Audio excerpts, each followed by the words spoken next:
मीठी ईद की मीठी खुशियां मीठे के बगैर अधूरी। भवाना में मिठाई खरीदने के लिए शहरियों ने दुकानों का रुख कर लिया है। किसी को मिक्स मिठाई, किसी को बर्फी, पतीसा तो कोई गुलाब जामुन का शुदाई निकला है। दुकानदारों की चांदी हो गई। इसी पर मजीद हमें अपडेट करेंगे नासिर अली। जी नासिर, बताइएगा।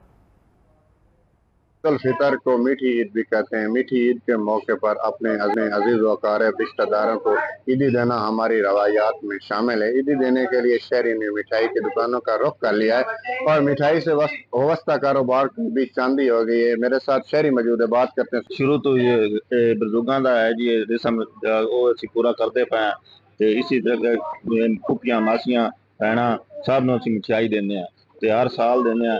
ਅੱਗੇ ਖੰਡਮਾਰੇ ਲਵਿੰਦੇ ਆ, ਹੁਣ ਮਠਿਆਈ ਬਾਜ਼ਾਰ ਤੋਂ 700-800 ਦਾ ਕਿਲੋ ਬੇਹਤਰੀਨ ਮਿਲ ਜਾਂਦੀ ਹੈ। ਉਹ ਅਸੀਂ ਆਪਣੀ ਮਾਸੀਆਂ ਫੁਫੀਆਂ ਸਾਰਿਆਂ ਨੂੰ ਦਿੰਦੇ ਆ ਮਠਿਆਈ ਈਦ ਦੀ ਖੁਸ਼ੀ ਵਾਸਤੇ। ਔਰ ਪਿਆਰ ਮੁਹੱਬਤ ਇਖਲਾਸ ਵੱਧਦਾ ਔਰ ਇਸ ਦਾ ਕਿਸ਼ਾ ਅਸੀਂ ਹਰ ਇਸ ਰਿਵਾਇਤ ਨੂੰ ਅਸੀਂ हर मतलब पूरा करते रहता है, जोदां की रिवायत में मुकम्मल करता है।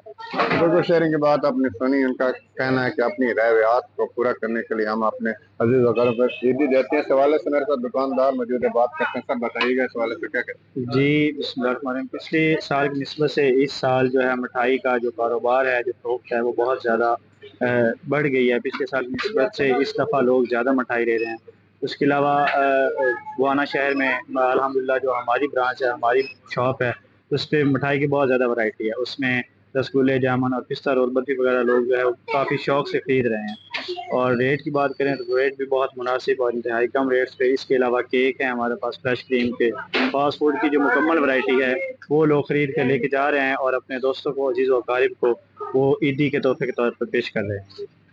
जी बिल्कुल, इनकी बात भी आपने सुनी। इनका कहना है कि लोग आ रहे हैं यहाँ से मिठाई वगैरह खरीद रहे हैं। हमारी अच्छी मिठाई है। बहुत शुक्रिया नासिर अली अपडेट करने के लिए।